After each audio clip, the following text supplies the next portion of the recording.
Bom dia a todos, sejam bem-vindos para o nosso webinar de resultados do primeiro trimestre de 2022. A reunião pública de resultados ela está no modelo de webinar, onde todos os participantes têm o microfone e o vídeo fechados. Iniciaremos com a apresentação dos resultados do trimestre do ano e, no final, disponibilizaremos um tempo para perguntas.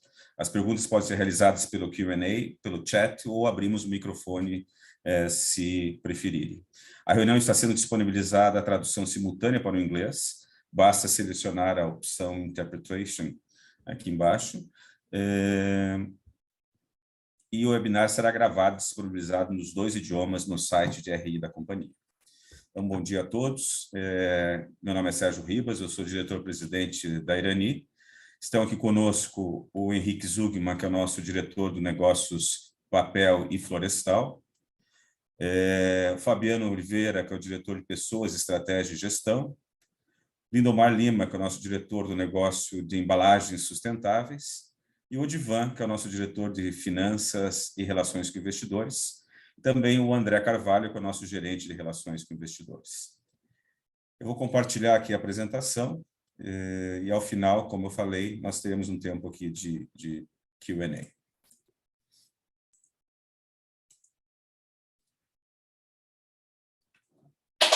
Então, nós tivemos aqui nos últimos 12 meses, números muito bons de performance operacional, retorno sobre o capital investido. Foi realmente, esses últimos 12 meses foram excelentes em termos de resultado para a empresa. Tivemos uma receita líquida de 1.657 bilhões. Essa receita é 44,2% em relação aos 12 meses anteriores. Um EBITDA ajustado nos últimos 12 meses de 530 milhões, 93,5% em relação aos 12 meses anteriores. E a alavancagem ela se manteve bastante adequada, bastante controlada, a 0,90 dívida líquida EBITDA, levemente acima do que nós fechamos o último trimestre de 2021, em função aqui dos investimentos da plataforma Gaia, que se elevaram para cerca de 405 milhões no total. O custo da dívida 12,1% ao ano, já sofrendo aqui os impactos da alta da Selic. Um lucro líquido nos últimos 12 meses de 340 milhões, esse número é 159% acima dos 12 meses anteriores. Um retorno sobre o capital investido de 25,4%, que tem sido realmente um ponto de destaque no setor. Hoje nós temos um dos maiores ROIC do setor. E o investimento da plataforma Gaia de 405 milhões, que eu me referi há pouco. Quando nós entramos especificamente aqui no resultado do trimestre, foi um trimestre igualmente muito bom de resultados, nós fechamos com 407 milhões de receita, 14,5% em relação ao primeiro trimestre de 21, um EBITDA ajustado de 136 milhões, 36% superior ao que fizemos no primeiro trimestre de 21, um lucro de 112 milhões, 97,8% superior ao primeiro trimestre, e a plataforma Gaia, no trimestre, nós investimos 86 milhões 764. Então, entrando aqui especificamente na receita, como eu falei, nós tivemos uma evolução de 14,5% em relação ao primeiro trimestre, e caiu 1,5% em função da sazonalidade, em relação ao quarto trimestre de 21. Exportamos 18,7 milhões nesse trimestre. O EBITDA ajustado fechou, então, em 136.568. Esse número é 1,8% acima do quarto trimestre. Nós tivemos uma elevação aqui da margem EBITDA para 33,5%, bem superior aos 28,2% que nós fizemos no primeiro trimestre de 21, e uma elevação aqui de 36,1% em relação ao primeiro trimestre. O lucro foi de 112 milhões, 77% acima do quarto trimestre e 97,8% acima do primeiro trimestre de 21. Nós tivemos aqui uma participação importante, evidentemente, do EBITDA. Também a variação do valor justo dos ativos biológicos acabou tendo uma influência, e tivemos também o reconhecimento de um crédito tributário que acabou ajudando também no resultado desse mês, que é um efeito não recorrente, mas que contribuiu para o resultado desse trimestre de 17 milhões de reais. O volume de vendas, quando nós olhamos aqui o mercado como um todo, a informação da Empapel, Houve uma retração no mercado em relação ao primeiro trimestre de 21 de 9,8%, e em relação ao quarto trimestre, 5,2%. Então, foi um trimestre com uma demanda um pouco mais tímida, né? Houve realmente um arrefecimento da demanda, tanto no final do quarto trimestre como no início do primeiro trimestre de 22. A gente já percebe uma demanda, a partir do mês de março, né? Uma demanda mais forte, abril já mais forte também, e o mês de maio, num ritmo muito bom de entrada de pedidos. Nós já estamos com a carteira toda cheia do mês de maio, de embalagem, então isso nos dá uma tranquilidade do acerto da nossa estratégia, né, de manutenção de preços, ainda que a gente tenha alguma perda de volume, porque o volume ele acaba retornando naturalmente quando o mercado ele volta com uma demanda um pouco mais forte. Em metros quadrados, teve a mesma dinâmica, 9,5% a menos em relação ao primeiro trimestre, 5,4% em relação ao quarto trimestre de 21. Como eu falei, nós acabamos tendo uma queda um pouco maior do que o mercado, em função da nossa estratégia de rentabilização dos negócios, né? Nós mantivemos preços médios bem acima da média de mercado, e assim a gente acaba perdendo um pouquinho mais de volume, mas a recuperação já está acontecendo nesse segundo trimestre. Então, nós fechamos aqui com 434 toneladas, esse número é 6,1% abaixo do quarto trimestre e 15% abaixo do primeiro trimestre de 21. Então, como eu falei, impactado aqui por um mercado mais fraco e também para a nossa estratégia de manutenção da rentabilidade. E também em metros quadrados, 14,9 e 6,3 na mesma dinâmica. Quando a gente olha os preços médios, né, nós tivemos uma pequena queda de 2,8% do quarto trimestre para o primeiro trimestre, aqui afetado por mix e também por algumas renegociações que nós fizemos, mas num ritmo muito inferior à queda que nós tivemos das aparas, que chegou a mais de 20%, como a gente vai ver à frente no trimestre. E estamos 24,2% acima do preço do primeiro trimestre de 21. Em metros quadrados, 23,9 e 2,8 da mesma forma também em relação ao quarto trimestre.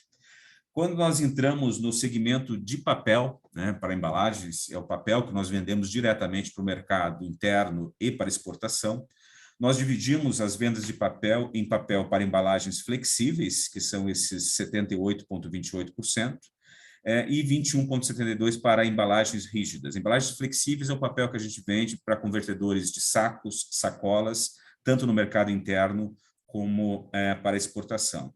E embalagens rígidas é o papel que nós vendemos para papelão ondulado, que na maior parte nós transferimos para as nossas unidades de embalagem, mas nós ainda temos um volume que a gente vende no mercado e que representou aqui 21,72% do volume de papéis comercializados no primeiro trimestre.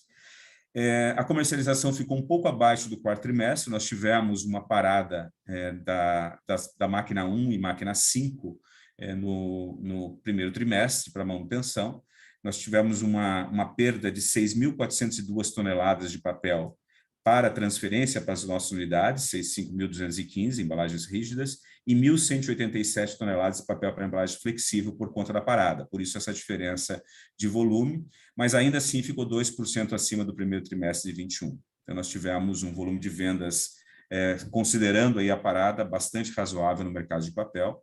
Os preços tiveram uma alta em relação ao primeiro trimestre de 21 de 23,5%, e em relação ao quarto trimestre, 3,8%. Essa evolução de preços era bastante significativa, considerando que aqui nós temos exportação também, e o dólar teve um comportamento de queda ao longo do primeiro trimestre. Então, esse 3,8% é basicamente o volume do mercado interno.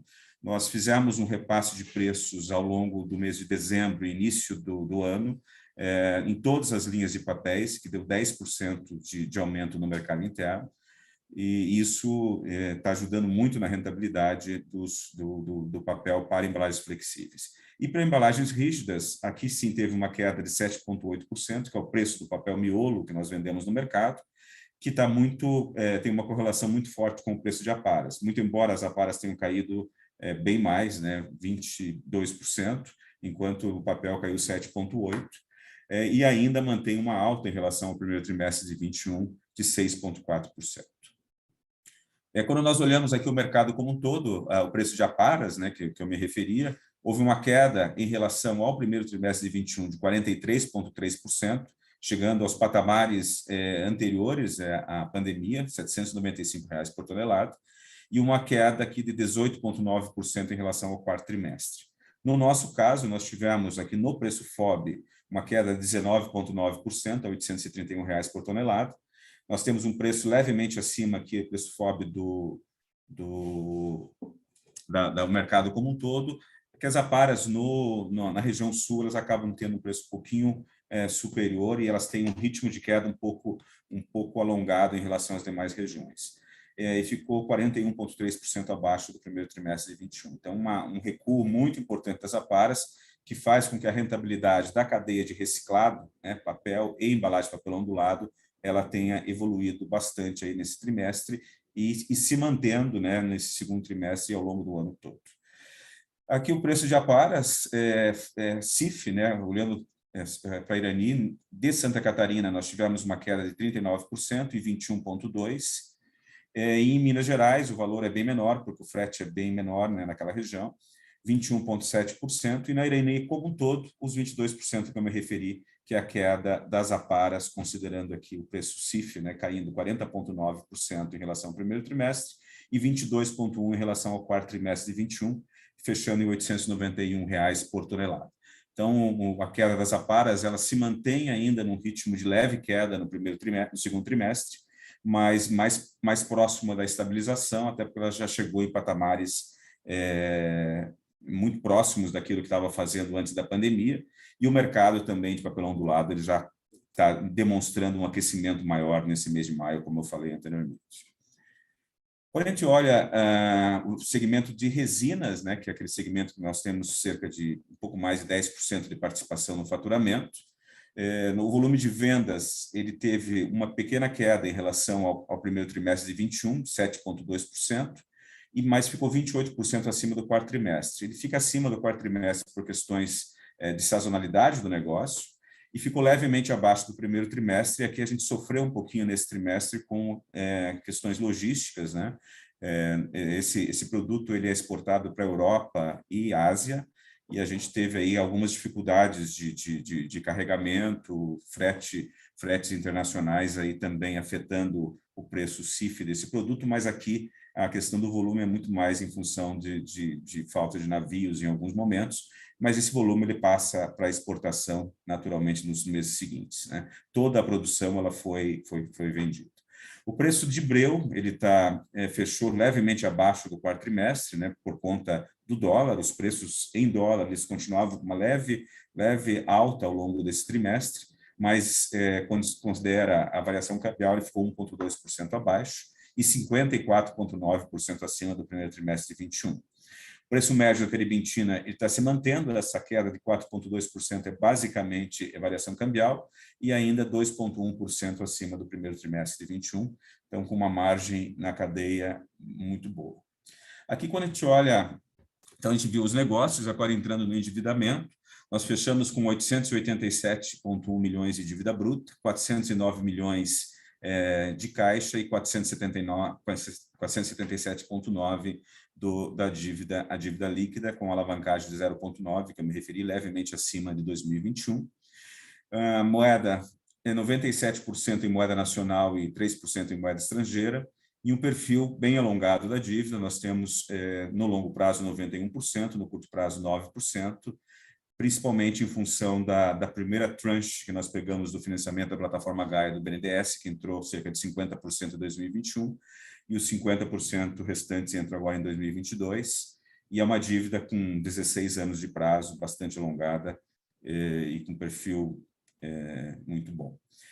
O ROIC, que eu me referi, ele continuou em ascensão, ele ficou meio ponto percentual acima do ROIC do quarto trimestre e 10,2 pontos percentuais acima do primeiro trimestre de 21, com uma tendência de ascensão ainda em função do crescimento do EBITDA LTM, ele acaba ajudando bastante, e agora o custo aqui ele tem subido em função da alta da Selic. Pagamento de proventos, esse aqui é o que foi efetivamente pago no segundo trimestre, terceiro trimestre, quarto trimestre de 21 e no primeiro trimestre de 22. Nós pagamos um total de 95.464.000, 0,37672 por ação, o que dá um dividend yield de 6,76%. Nós teremos um pagamento de dividendos agora no segundo trimestre bastante robusto, né, do primeiro trimestre de 22 e também dos 25% adicionais que nós pagamos do fechamento do exercício. Nós temos uma política de dividendos de pagamento de 25% ao longo dos trimestres, e quando a alavancagem ela está abaixo de 2,5 vezes, nós temos um pagamento adicional de mais 25% do lucro líquido no fechamento do exercício que está acontecendo este ano. Os investimentos, eles continuam num ritmo muito bom, né? O primeiro ciclo da plataforma Gaia, que são os Gaias 1, 2, 3, 4 e 5, né? O Gaia 1, que é a expansão de recuperação de químicos e utilidades, nós já um investimento bruto de 581 milhões, nós já investimos até 31 de março 280 milhões. O Gaia 2, que é a expansão da embalagem de Santa Catarina, são 150 milhões de investimento bruto, nós já investimos 100 milhões. O Gaia 3, que é a reforma da máquina 2, são 57 milhões, nós já investimos 19 milhões. Então, os 3 primeiros projetos que estão caminhando muito bem e dentro dos prazos divulgados para o mercado, então, são os 3 principais investimentos. Nós temos o Gaia 4 e o Gaia 5, que estão na fase de licenciamento. O Gaia 5 já numa fase final de licenciamento no órgão ambiental de Santa Catarina. Nós devemos começar a execução física já no segundo semestre deste ano. Aqui é o cronograma, né? Todos os projetos em dia. Como eu falei, a caldeira de recuperação ela deve partir aqui no final do primeiro semestre do ano que vem, daí entra em comissionamento. Então, já muito próximo de começar a obter o retorno desses investimentos. O Gaia 2, praticamente todo ele concluído. Nós temos alguns equipamentos de automação que atrasaram um pouco a exportação por conta de componentes eletrônicos, mas que já estão definidas aí as datas de entrega, então nós vamos terminar o projeto todo no prazo. Mas os principais equipamentos aqui, a onduladeira, a nova impressora japonesa, isso já estão na fábrica e em fase de comissionamento. A onduladeira partiu no mês de janeiro, então ela já está performando muito bem. E a reforma da máquina 2, todos os equipamentos já estão sendo produzidos, numa fase final de produção, e a parada da máquina está prevista para o mês de agosto. Nós temos a parada para a reforma da máquina, que praticamente é uma máquina nova, e nós vamos entrar em comissionamento a partir do mês de agosto até o final do ano. O Gaia 4, como eu falei, está na fase de licenciamento ambiental, e o Gaia 5 também na fase de licenciamento ambiental, mas já numa fase bem final, nós devemos ter o licenciamento acontecendo aí nos próximos meses. Aqui a execução física, então o Gaia 1, ele acontece a execução física toda praticamente do projeto ao longo desse ano, então nós estamos com 31,5% realizado, o Gaia 2 quase no final, 88,7% realizado, a reforma da máquina 2, 68% realizado, que são a fabricação de todos os equipamentos.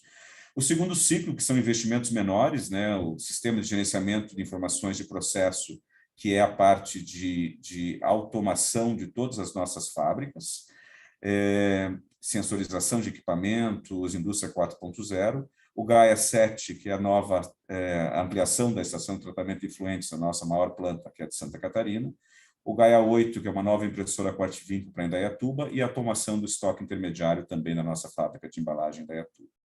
Aqui os investimentos ainda são 92 milhões, realizamos apenas 5 milhões até aqui, agora eles entram num ritmo um pouco mais acelerado de execução. Então, estão todos em dia, não devemos ter nenhum atraso nesses investimentos. O Gaia 4 aqui com 42% de execução física realizada, o Gaia 7 ainda na fase de engenharia concluída, já iniciando a execução física. A impressora já foi adquirida, está na fase agora de fabricação e deve chegar aí no início do segundo semestre no Brasil. E a automação do estoque intermediário, nós concluímos as negociações todas e entra agora na fase de fabricação dos equipamentos. Alguns destaques desse trimestre, né, na área ambiental, nós tivemos ao longo de 2021 1.704.000 de créditos de carbono comercializados com 3 clientes, perfazendo aqui 155.945 CRs, foram negociados nos meses de março, outubro e dezembro. Reciclamos, nos últimos 12 meses, 230.000 toneladas de papel, e no primeiro trimestre 51 mil toneladas, né? Nosso negócio é um negócio de economia circular, por definição, né? Nós produzimos cerca de 300 mil toneladas de papel, das quais 230 mil são papéis reciclados.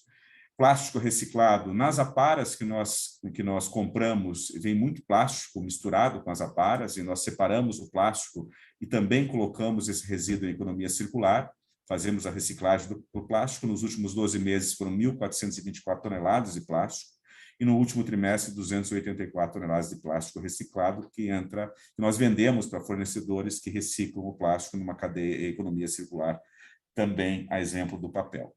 98% dos nossos resíduos de produção de papel, eles estão em alguma cadeia circular, e o papel, como eu falei, ele é totalmente reciclado.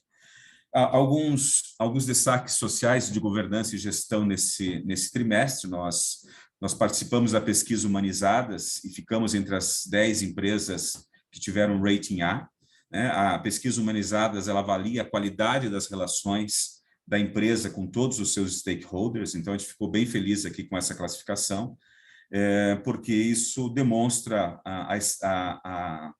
o quanto a nossa estratégia está acertada, né? Nossa missão é construir relações de valor para gerar prosperidade, né, com todos os nossos stakeholders, e nessa pesquisa atestou que mais de 91% das nossas relações, elas são consideradas relações saudáveis, né? Então, isso é muito bacana, a gente ficou bem feliz. Ficamos entre as melhores em gestão da Fundação Nacional de Qualidade, somos a segunda empresa de Santa Catarina a ser reconhecida nesse prêmio, nas melhores em gestão. Foi a nossa primeira participação, nós devemos participar todos os anos, e fomos reconhecidos nesse ano. Ficamos entre as 3 empresas finalistas na categoria Inovação e Sustentabilidade no Prêmio Nacional de Inovação, também foi a nossa primeira participação, a gente ficou bem feliz também com esse reconhecimento. Renovamos a nossa adesão ao movimento ODS Santa Catarina, que são os Objetivos de Desenvolvimento Sustentável do capitalismo consciente, né? Nós estamos participando, e renovamos as nossas certificações FSC. Nós temos a única floresta de resinagem no mundo a ser certificada pela FSC, o que traz uma qualidade reconhecida aí para os nossos produtos, e esse destaque ambiental, né? E também renovamos a nossa certificação na ISO 14064, em que nós fazemos aí anualmente o balanço de gases de efeito estufa, né? E tentamos, ano a ano, estar evoluindo no saldo. Nós somos carbono positivo, por definição, né? Porque nós removemos muito mais do que emitimos, né, de CO2, mas nós queremos evoluir e reduzir o saldo de emissões ano a ano. Aqui o nosso pessoal, o Divan, que a maior parte dos senhores já conhece, que é o nosso diretor de administração, finanças e relações com investidores, o André também, que está aqui na conferência, nosso gerente de relações com investidores, e a equipe de analistas, a Mariciane, o Vicenzo e a Daniela, e a equipe de apoio da área financeira, o Marcos Souza, que é nosso gerente de finanças, e o Emanuel Trevisol, que é o especialista financeiro, que faz aí o contato com os analistas de mercado, os modelos, né? E a área contábil, com o gerente de contabilidade, o Evandro, e o Alex, como coordenador de contabilidade. Essa é a nossa equipe aí que está no dia a dia à frente aí da relação com o mercado. Então, basicamente, a nossa apresentação é essa. Eu vou tirar aqui a apresentação, e aí a gente abre a conferência aqui para perguntas que, eventualmente, os senhores têm. Bem, obrigado, Sérgio. Nós já temos perguntas aqui. Nós já temos perguntas aqui no chat, no Q&A, mas fique à vontade para perguntar mais, aí está aberto para discussão a partir de agora, né? Então, eu vou começar a passar aqui. A primeira aqui é do Marcelo Azen. Bom dia, Carlos. Mais uma vez, parabéns pelo resultado do trimestre. Gostaria de saber, com a evolução física dos projetos Gaia 2 e Gaia 3, em estágio bastante avançado, é esperado incremento dos resultados em função da conclusão desses projetos ainda no ano de 2022? Na realidade, o Gaia 2 está na fase já de comissionamento das máquinas, né? Nós estamos...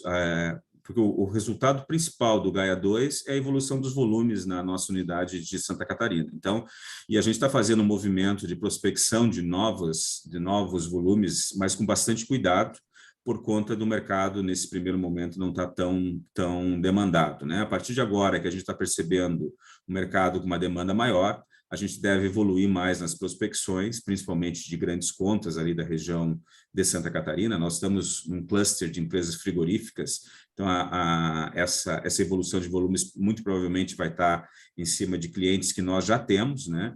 E isso também facilita a gente vender com uma rentabilidade similar ao que nós temos na carteira atual.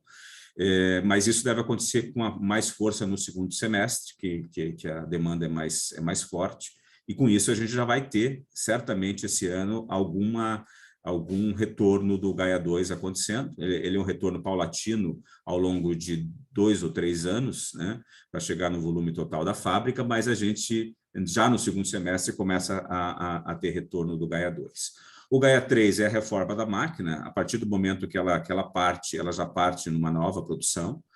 Claro que você tem toda uma curva de aprendizado, né, da máquina, então ela não parte na produção máxima da máquina, mas certamente a gente vai ter uma produção superior ao que nós estamos tendo na máquina atual, né, porque é praticamente uma máquina nova e a velocidade nominal dessa máquina nova é cerca de 30% superior, a produção nominal dessa máquina é 30% superior à máquina atual. Na nossa expectativa, inclusive, é produzir um pouco mais do que isso, né, na maturidade aí da máquina, mas, num primeiro momento, a gente já deve começar a produzir acima da máquina atual. Então, respondendo objetivamente, começamos a ter o retorno desses 2 projetos ainda esse ano. Henrique, quer complementar alguma coisa aqui? Não, é isso aí, Sérgio. Bom dia a todos, é isso aí. Nada a complementar. Tá bem. Eu vou seguindo aqui pela ordem de chegada das perguntas, tá? Eu estou lendo também o Q&A, tem perguntas aqui.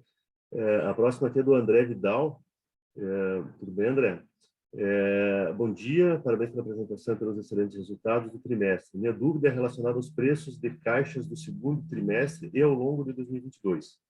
Temos visto grandes produtores como a Irani segurando um pouco vendas visando a manutenção de preços e, consequentemente, das margens. Como a Irani enxerga este ambiente competitivo para os próximos meses e o comportamento dos preços? Lindo, quer responder? Claro. Boa tarde a todos. É o André, né? Muito bem, André. A previsão de preço para o segundo trimestre ele deve ficar muito parecido com o que foi no primeiro, né?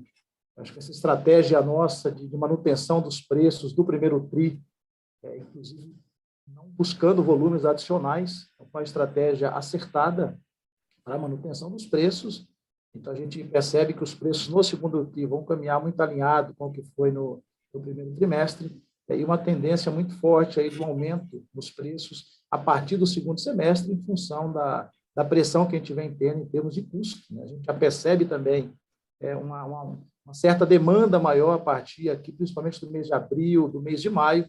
Então, foi uma estratégia realmente acertada da nossa parte, em não crescer em volume para a manutenção da rentabilidade das operações de embalagem, acreditando realmente nessa retomada aí a partir do segundo TRI, e é o que realmente vem acontecendo. E só complementando, né, Lindomar, na nossa visão é mais fácil recuperar volume do que preço, né? Então, por isso, essa estratégia de abrir mão, às vezes, até de volume para manter as margens. E o segundo semestre a gente entende que ele é sempre mais forte que o primeiro, então é mais fácil recuperar os volumes. Perfeito. E se nós observarmos, né, a queda de volumes que houve no trimestre, teve uma concentração maior no segmento de chapas do que no segmento de caixas, né? E chapas é um negócio que a recuperação de volumes ela é muito mais rápida do que em caixas. Então, a estratégia de não ceder em preços é muito acertada, porque a gente recupera naturalmente com a sazonalidade mais alta já agora no mês de maio e no segundo semestre, né? E vamos repassar preços, né? Então, a tendência é manutenção de preços e repasse no segundo semestre para todas as linhas, inclusive no papel de mercado interno, em função da pressão de custos, nós devemos fazer um novo repasse no início do segundo semestre, né, Henrique? Tá bem. Próximo aqui, o André Santana. Tudo bem, André? O que esperar para preço das aparas no segundo TRI? Eu cheguei a comentar, nós já chegamos a próximo do patamar anterior à pandemia, né?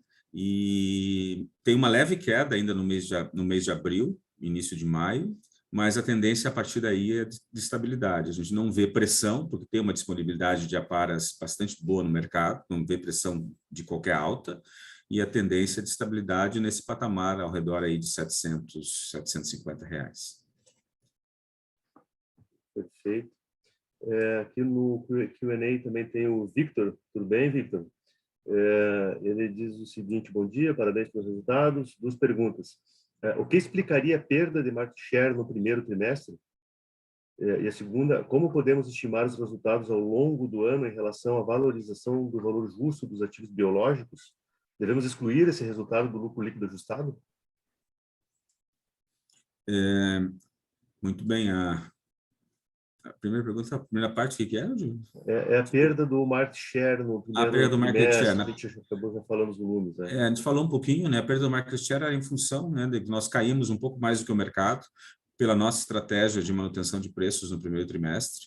E, como eu falei, uma estratégia, na nossa visão, acertada, porque se você não vende embalagem, nós vendemos papel, né? Então, a perda de markup aqui é muito pequena. E essa perda de market share específica no papel ondulado a gente recupera já no segundo trimestre uma parte e volta ao market share típico nosso pela capacidade no segundo semestre, e já crescendo em market share com a ampliação da fábrica de Santa Catarina, né? Com relação aos ativos biológicos, a gente deve ter uma evolução dos ativos biológicos ao longo dos próximos trimestres, né? Henrique, quer comentar? Isso aí, em relação ao ativo biológico, a gente vai continuar tendo essa evolução, né, em função principalmente a evolução do preço de madeira em Santa Catarina e no ativo do Rio Grande do Sul em função do preço da goma resina, né? Então, isso aí, essa tendência do ativo biológico de valorização vai continuar nos próximos trimestres desse ano com 100% de certeza, porque é avaliado uma média dos últimos trimestres, né? Como está entrando nos últimos trimestres valores mais altos, saindo valores mais baixos, a tendência é de continuar essa valorização do ativo biológico, sim. E a questão de composição do lucro, Gilvan, quer comentar? Não, a gente tem que não tem que ajustar, né? Porque ele faz parte do lucro líquido, né? Ele obviamente não compõe o EBITDA, ele está lá num dos ajustes do EBITDA que a gente faz, não é geração de caixa, mas no lucro líquido ele compõe o lucro líquido e ele não precisa ser ajustado, porque isso é dentro do business as usual da companhia e ele vai ser, dos próximos trimestres, ele, como o Henrique falou, ele reflete a subida do preço da madeira no mercado brasileiro e internacional, e isso deve se continuar acontecendo para frente, né? Então, mas ele é parte da valorização dos ativos da companhia e não deve ser ajustado, até porque ele também é base para dividendos, né? Ou seja, ele compõe a base de dividendos da companhia. E a exaustão, né, que é calculada quando você usa a floresta, ela está com base, né, nesse custo, né? Exato. O Vitor Poli, tudo bem, Vitor? Boa tarde. Por sua expectativa de quando irão atingir a alavancagem-alvo? Acho que essa eu posso até responder aqui, Sérgio. Na verdade, a nossa alavancagem-alvo é 2,5 vezes a dívida líquida EBITDA, conforme está na política, né? E, pelas nossas contas, a gente deve chegar no topo da alavancagem no final de 2023, quando entra todo o desembolso das plataformas Gaia, dos investimentos, mas ainda o retorno não está sendo capturado de forma anualizada. Mas, independente disso, a gente não deve atingir esse 2,5 vezes de dívida líquida EBITDA. A gente deve ficar abaixo disso, mais ao redor de 2 vezes.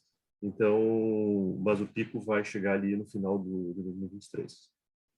Pelas nossas projeções, né, deve ficar levemente abaixo de 2 vezes, né, o que ainda não é a estrutura de capital ideal, mas nós achamos que nesse período de mais turbulência a gente deve ser um pouquinho mais conservador na política financeira também. E com esse ciclo de alta de juros, né, então a gente acaba também se beneficiando dessa estratégia mais conservadora da alavancagem, né? O nível de juros que a gente está vendo no Brasil acaba, se tem uma alavancagem mais alta, acaba consumindo toda a geração de caixa, né? Então isso a gente acaba ficando bem protegido com essa estratégia de manter uma alavancagem mais conservadora. E quando chegar no pico, né, acho que um ponto importante é que rapidamente a tendência de queda da alavancagem, né, porque à medida que você vai capturando os retornos, principalmente da caldeira de recuperação, que é um retorno imediato, né, pela não compra de energia e pela produção maior de celulose, isso captura muito rapidamente, né? Então, talvez tenha ali um períodozinho que a alavancagem chega 2 vezes, mas ela começa a cair na sequência. Bem, a Marina Faleiros, tudo bem, Marina? Olá, boa tarde. Sobre a parada da máquina 2, ela ficará parada por quanto tempo? Como a empresa vai manejar volumes nesse período? Haverá menor oferta de papel para o mercado? Posso responder, Sérgio? Claro. Marina, tudo bom? Na verdade, a máquina vai ficar parada uns 23 dias, 24 dias é a previsão, né? A gente planejou essa parada há mais de um ano atrás, né? E aí não vai faltar papel no mercado interno por 3 razões. Uma, como a gente tem máquinas híbridas, né? A gente vendeu um pouco menos de miolo no mercado e produziu mais papel para embalagem flexível. Começamos a construir um estoque para os nossos clientes nos últimos 12 meses, né? Então, no momento de parada, nenhum cliente nosso vai ficar desassistido e vai ter papel suficiente para eles consumirem e produzirem as sacolas que eles produzem com o papel da máquina 2. Certo. O Caio, eu vi que o Caio colocou as perguntas aqui embaixo, mas Caio, pode fazer em viva voz aí, abre o microfone. Caio. Fala, pessoal. Boa tarde. Tudo bem? Tudo bem, obrigado. Não, eu ia fazer, eu tinha algumas aqui que já foram feitas um pouco antes, até por isso que eu coloquei no chat, mas vamos por aqui mesmo. Acho que assim, o grande ponto de atenção aqui, de preocupação que a gente tem recebido dos investidores continua sendo em relação à possível normalização de resultados para frente, né? E é até a mesma pergunta que a gente sempre faz nos calls, mas realmente é o ponto que a gente mais recebe de preocupação dos investidores.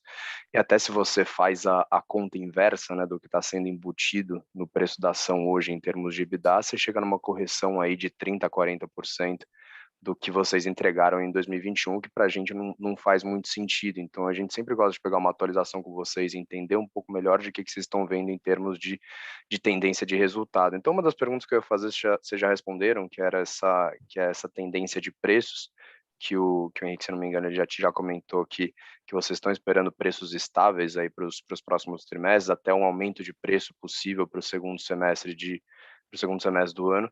E aí acho que o outro ponto que a gente tenta explorar é em termos de custo, né? Eu queria ouvir um pouco mais de vocês, quais foram as principais pressões que vocês sentiram no primeiro trimestre e como que isso evolui para o segundo trimestre do ano, e, enfim, o que vocês puderem compartilhar para o resto do ano também, né? Porque vocês vêm sendo beneficiados por essa queda no preço das aparas, mas não sei até que ponto que provavelmente não deve continuar para frente, né? Então, a ideia é entender se vocês agora estão enxergando para os próximos trimestres um aumento do custo por tonelada para a Irani, e assim, no fundo, tentar entender se vocês se seguem confiantes em manter esses patamares mais elevados de margem, seja acima de 30%, ou próximo de 30%, aí para os próximos trimestres, ajuda a gente bastante. Obrigado. Oi, Caio. Eu acho que é bem pertinente a sua pergunta, acho que é uma das questões que a gente é questionado demais, né? E eu sempre costumo dizer que houve uma mudança estrutural na demanda por papéis para embalagem ao longo da pandemia, por 2 fatores que são muito importantes. Primeiro, a questão do e-commerce, né? O e-commerce ele mudou o patamar de consumo de papelão ondulado e uma tendência forte de continuar evoluindo ao longo do tempo, né? Nós tivemos realmente uma mudança de patamar, mas existe ainda uma possibilidade de crescimento muito grande para os próximos anos, e é o que a gente está vendo, né? E a principal barreira que havia com o e-commerce era o comportamento do consumidor de não fazer compras online, de ter esse receio de fazer compras online, e a própria questão logística. Isso tudo melhorou demais, né, no Brasil, e a tendência é que continue evoluindo. E isso traz um novo segmento, né, amplia o mercado de papelão ondulado como um todo, como nós vimos aí nos últimos 2 anos da pandemia, em que nós tivemos crescimento de 5% ao ano no mercado durante 2 anos, né? Chegando a mais de 10% de crescimento na demanda do papelão ondulado. E outro fator estrutural é a questão da substituição de materiais, né? O papel assumindo um protagonismo muito maior em substituição ao plástico, entrando em nichos que nós não participávamos. Nós estamos aí desenvolvendo alguns nichos específicos para a produção de papel para cotonete, papel para copos, papel para gesso acartonado, uma série de usos que nós não tínhamos, que estamos começando a fazer, né, por conta dessas oportunidades que estão surgindo, né, de substituição de outros materiais. Então, essas mudanças estruturais na demanda, elas permitem dizer que a gente está realmente vivendo um momento muito virtuoso para o setor como um todo, e que levam as margens a partir de agora. Nós não vemos pressão por redução de preços forte, como teve no iniciozinho do ano, isso arrefeceu totalmente, então isso é um sinal de que o mercado já incorporou esse novo patamar de preços, né? E a pressão de custos, naturalmente, a gente deve ter alguma pressão de custos ao longo do segundo trimestre, porque a questão inflacionária realmente está pegando, né? Mas as aparas, elas devem compensar esse aumento de custo no segundo trimestre, porque tem uma leve queda no mês de abril e no mês de maio, né, que vai levar a uma queda nas aparas num percentual menor, evidentemente, do que teve no primeiro trimestre, mas ainda queda no segundo trimestre nas aparas, e outros insumos pode ser que tenha alguma alta. Mão de obra tem acordo coletivo de algumas unidades no mês de maio, então isso acaba influenciando, mas é na unidade menor. Então, assim, tem pressão de custos, e por isso que nós estamos definindo aí, logo para o início do segundo semestre, um reajuste de preços em todas as nossas linhas, né? E estamos fazendo também reajustes de preços em dólar, né? Isso acho que é um ponto bem importante, né? Nossos preços em dólar tiveram uma evolução muito grande, principalmente de papel, ao longo dos últimos 12 meses, e que se mantém, e nós estamos aí compensando, inclusive, essa depreciação do dólar com aumentos de preço em dólar, né? Então, isso é importante. E esse retorno do dólar ao patamar de R$5 também ajuda no resultado. Então, nós estamos vislumbrando um ano com resultados muito positivos, e essa mudança estrutural no setor, né, de posicionar o papel aí como uma alternativa a outros materiais, tanto no e-commerce como na questão de sustentabilidade, né? Não sei se tem algum complemento, os diretores. Acho que só elaborando até um pouquinho mais a questão dos custos, né? Eu sei que 36% do nosso custo total é aparas, que teve essa dinâmica de redução de preço. 31% é custo fixo. Esse custo fixo, ele cresce na velocidade do IPCA, do INPC, a correção de mão de obra. A maior parte desse custo fixo é mão de obra, né, que é corrigido pelo INPC. Então, é uma inflação que a gente sabe quanto é. É ali na casa do 11% que é acumulado, né? Depois, o terceiro bloco de custo é a celulose, que ela compõe 9% do nosso custo total, mas ela é toda própria, né? Então, a madeira é nossa, ou seja, é um custo totalmente sob controle. E o restante, que é a menor parte, são produtos químicos, um pouco de energia comprada, que a gente ainda tem, que são contratos de longo prazo, com preço fixo, então também não, no máximo vai subir o indexador do contrato de energia. Então, no front dos custos, a gente tem uma resiliência muito grande, tem um controle muito grande, provocado pela integração, né, da empresa com as florestas, pela integração com a energia, um pouco mais da metade da energia a gente já gera própria, né? É o que dá bastante estabilidade e bastante segurança. Então, a única variável maior que a gente tem, variável, é a aparas, e ela está na mão contrária, ela está caindo, né? Então, a gente não, apesar de ter um ambiente inflacionário, isso acaba nos ajudando, porque nós temos a habilidade de repassar esses aumentos no mercado, por conta da demanda, né, que o Sérgio mencionou, essa mudança de contexto, e ter os custos sob controle, o que nos faz sentir assim, animados em relação à manutenção das margens dos níveis atuais. Tá? A gente fala bastante, né, da resiliência do negócio, né? Sempre a gente fala com o investidor, com analistas e tal, e a gente acha que aos pouquinhos essa dinâmica vai sendo entendida pelo mercado como um todo, né? Porque de fato o resultado da companhia é muito resiliente e é beneficiado aí pela integração que a companhia tem nos principais linhas de custo.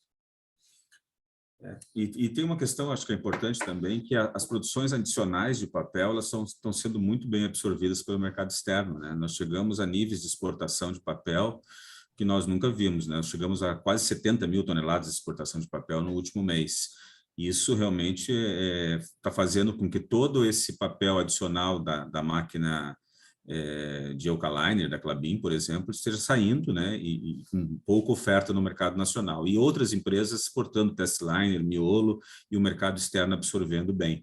Então, isso também é um sinal que a gente tem conseguido, nós, Irani e o mercado, tem conseguido calibrar bem o mercado interno com exportações, né, e o mercado externo demandando bem, e o nosso papel tendo uma competitividade no mundo muito boa, né?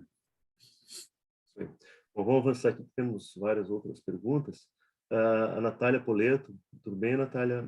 Bom dia, parabéns pelos resultados do trimestre. A minha questão é sobre o custo de energia, olhando de forma global.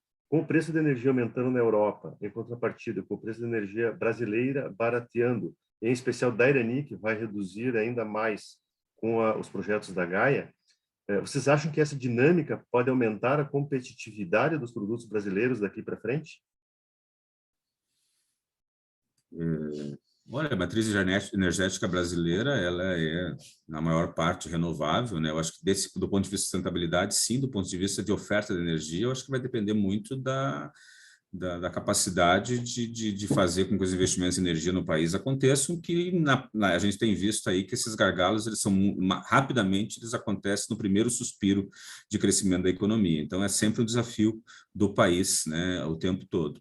Agora, na Irani, a gente está com essa questão muito bem endereçada, né? Vamos estar com 100% da energia no nosso principal site sendo suprido com o Gaia 1, e com os projetos de repotenciação das PCHs, né, nós vamos estar com toda a energia autoproduzida na Irani, né, e até sobrando alguma energia nos momentos de maior geração hídrica em Santa Catarina. Então, assim, no nosso caso, vai nos dar maior competitividade, evidentemente, os nossos custos vão cair a custos mínimos só de distribuição, e agora no país é uma questão, a equação eu acho mais complexa. Não sei se o Divan, Henrique, Lindomar tem algum complemento.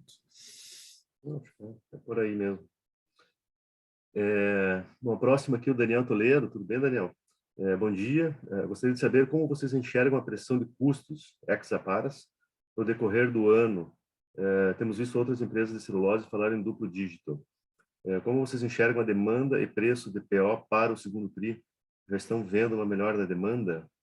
Acho que a gente já acabou passando de alguma forma aqui nesses pontos, né? Mas não sei se eu acho que vale a pena só ressaltar, né, que essa questão de preços nesse momento, de inflação nesse momento está muito forte, mas aparentemente o Banco Central ele saiu à frente da curva e à frente de outros países, então a tendência é que a inflação começa a ceder em algum momento, né? Eu não sei se eu vejo no segundo semestre uma inflação tão forte. Eu acho que pode até ser 2 dígitos, mas 2 dígitos mais próximo do 10 do que do 20, né? Então, E essa é a inflação do Brasil, né, do país como um todo, né? Então, acho que vai muito das empresas ter a habilidade de manter as margens, repassando isso. Infelizmente, é um ambiente inflacionário que todo mundo acaba se defendendo, né? E esse dólar também, né?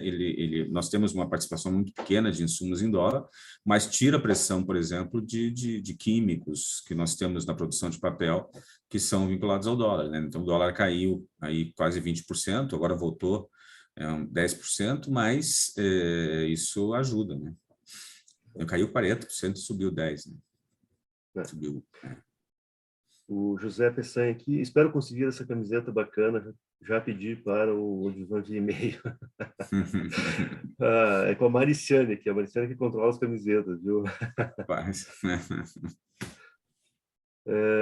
O Leonardo Bar aqui também está falando.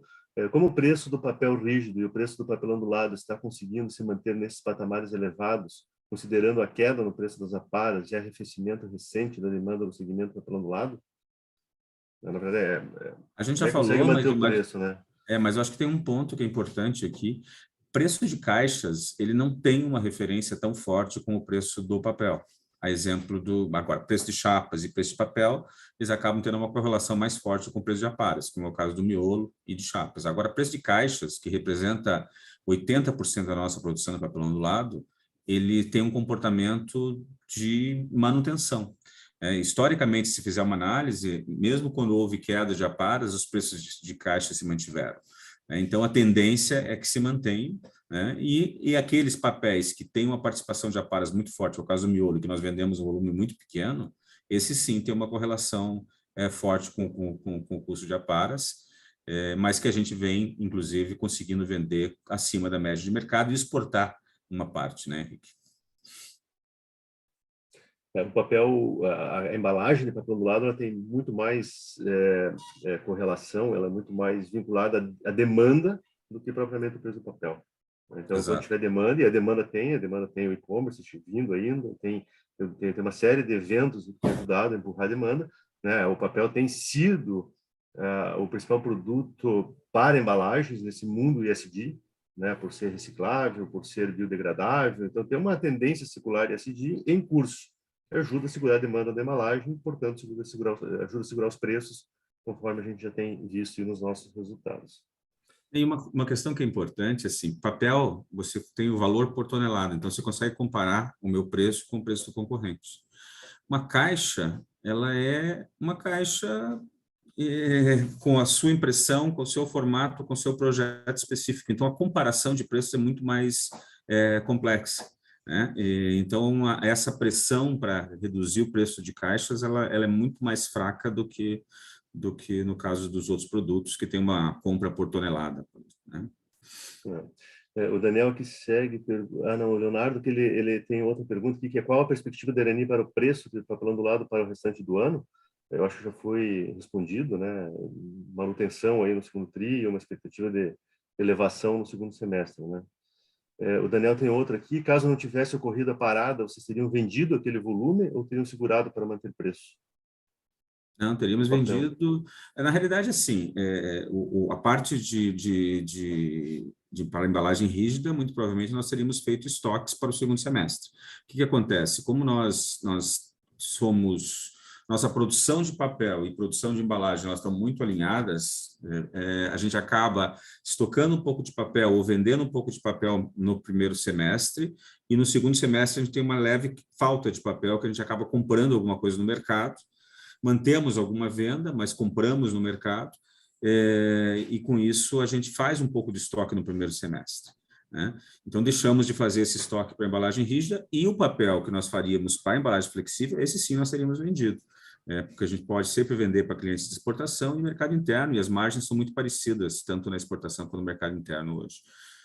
É isso, Henrique? Isso aí. Vendi direitinho. O Daniel aqui tem mais uma. Qual o impacto esperado do Gaia no ano de 22? Essa receita de venda de crédito de carbono ocorreu pela primeira vez este ano ou já tinha ocorrido? Devemos esperar continuidade? Quer falar, Fabiano? Quer falar, Fabiano? O impacto do Gaia, acho que já foi comentado, né, de alguma forma, né? Sobre a receita da venda de crédito de carbonos, sim, essa é a primeira do ano. Ela, na realidade, uma venda que foi negociada no final do ano passado, mas que acabou sendo efetivada aí no mês de janeiro. E sim, nós temos expectativa ainda para esse ano ter um volume de créditos para ser comercializado, e vai depender da validação desses créditos até outubro. E dependendo da validação, a gente pode estar negociando isso logo ali adiante. Mas com a COP26 mudou um pouco as regras, né? Então, todos os créditos de projetos a partir de 2021, eles vão ter que obedecer novos critérios, novas metodologias que ainda não foram definidas, né? Vão ser definidas só com o Acordo de Paris, né? Que ainda não saiu. Então, a princípio, esses créditos anteriores, né, de 2020 para trás, nós estamos buscando a validação para comercializar. Então, vai ter um volume, sim, esse ano. E não é a primeira vez, Daniel, a gente vende crédito de carbono desde 2007. Tá? Nós somos a primeira empresa no Brasil, a segunda no mundo do setor a ter créditos de carbono validados dentro do protocolo de Kyoto, que valeu até 2012. Vendemos para a Shell, para a Cargill, vendemos para o mundo inteiro. Né? Até 2012, a gente tinha vendido, na época, dentro do protocolo de Kyoto, 17 milhões de reais. A gente monetizou 17 milhões de reais com vendas de crédito de carbono de 2 projetos que nós temos registrados. Esses mesmos projetos continuam gerando créditos, um volume menor, que mudou a metodologia, e a gente espera que eles continuem gerando, porque eles vão ser recepcionados agora dentro da nova regra do Acordo de Paris. Então, a gente segue monetizando o crédito carbono, mas é uma coisa de mais de década que a gente faz aqui, né? Então, tem se falado bastante desse tema, mas a gente já tem experiência aí há tempo. Vamos ver aqui, temos mais aqui no Q&A, Alexandre da Salle, tem 3 aqui, eu vou ler as 3. Parabéns pelos resultados. Vocês acreditam que com a entrada do Gaia teremos demanda no mercado brasileiro suficiente para não afetar os preços de forma a manter ou aumentar as margens atuais? Essa é uma.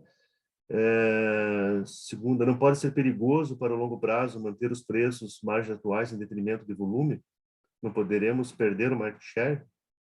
E a terceira, existe espaço na estrutura capital da empresa e desejo da Irani em fazer aquisições?